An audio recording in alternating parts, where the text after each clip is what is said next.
Okay, everybody, you remember we were talking about the different kinds of epithelium, and we said that there were 9 kinds, and last time we looked at 7 of those 9. The 3 stratified epitheliums, and the 3 simple epitheliums, and the pseudostratified epithelium. Today we want to look at the last 2, and they're a little bit different than the other ones because of what they can do. The first kind that we mentioned today is something called transitional. Now, if you take that word transitional, means that we transition, we change, we move from one type to the next.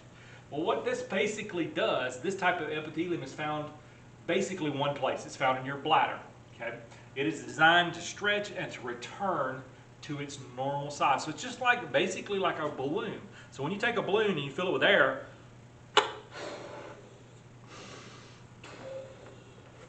right? The tissue in this balloon, this material, will stretch and hold that area. Well, the same thing applies with your bladder. It will stretch and it'll allow more urine to come into the bladder. All right? And then when you release that urine, it will go back to its original shape. And that's a very good thing. We want it to be able to stretch, okay? We want it to be able to stretch and hold more urine when we need to hold the urine, because sometimes we can't always just urinate at any time. But we do that because we, again, can't go all the time, so we want to be able to stretch that bladder. And the thing is, the moment we stretch it to a certain point, that signals our body to say, hey, let's go get rid of this excess urine, okay? So again, this is designed to, again, help us. Not only tell us when it's time to go to the bathroom, but also it keeps the urine from diffusing back into the internal cavity. Think about this. If this balloon was your bladder, and it can only fill to here, and it couldn't stretch anymore. If you put more and more urine in here, what would eventually happen is it would start to leak through this bladder, and it would go out into the abdominal pelvic cavity. That ain't good, is it? If it were to leak into the abdominal pelvic cavity, you'd basically be poisoning yourself, because that material in urine is waste material. It's material that our bodies don't want. So if it goes back into the body, you're going to run into problems. Thankfully, though, that transitional epithelium will allow it to stretch so that we can, again, hold more, but it will only hold so much before the body says, okay, it's time to get rid of it. So when we look at transitional epithelium, in its natural unstretched state, it kind of looks like this, and you can kind of see it. But then when you stretch it, it looks more like this, and you can kind of see where it will look like it could pull apart, pull out like this, like you would see with a rubber band, doesn't it? And then, so that's when it's stretched. This is when it's unstretched, so you can see the difference pretty quickly. But that's the whole purpose of this type of tissue, is to allow for it to stretch so we can put more urine in it without having it diffuse back into the body, which again would be very dangerous for the human body, wouldn't it? So that's transitional epithelium, okay? The last type of epithelium is called glandular, and you can already pretty much figure out where you'll find this type of tissue. You'll find it in glands, right? It's made up of cells designed to produce and secrete substances, either into a duct, a tube, or straight into the body fluids, okay? So that's what, again, glandular epithelium does. We're secreting glandular material, material that our bodies need at some point to do whatever it's got to do, okay? Now the thing is, though, you already probably figured it, there are different kinds of glandular epithelium, okay? So we classify the glands that have this epithelium into 3 basic types, and it's basically because of what kind of materials they produce, the products that they produce, okay? The first kind is called merocrine. Merocrine glands release fluids. They literally produce fluids that they release into the body. Okay?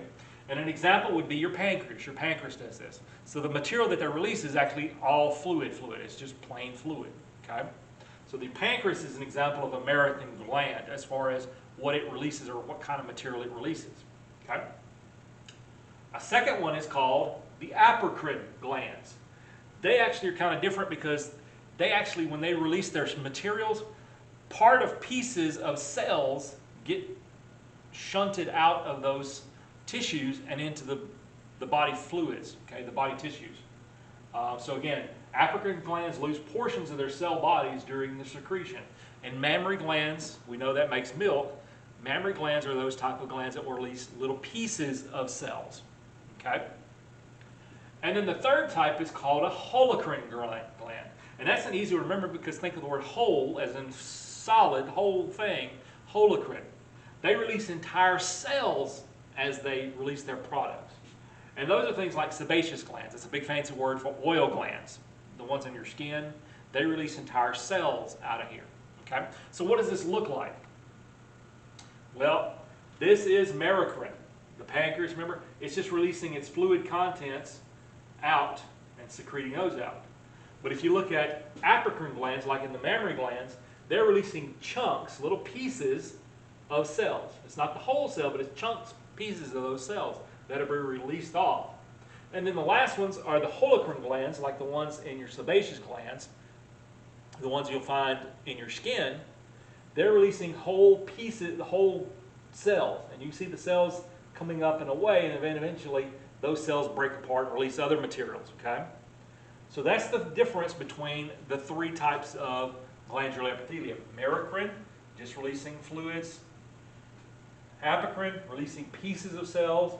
And then holocrine, releasing whole cells out of their materials when they're secreting this stuff, okay? So again, those are the different kinds of glandular epithelium. So it's transitional and glandular are a little bit different than what we saw with the other 7, right? But they're all considered epithelium, okay? Now, the next thing we're going to do is when you look on YouTube, you're going to see a video that has the 2 color diagrams, and I'm going to go through those real quick with you. It's probably a 2 or 3 minute video on how to color those 2 color diagrams so that you'll have those available to you. So I've already given you the copies of those color diagrams. So if you have any questions, again, don't forget to email me with this stuff.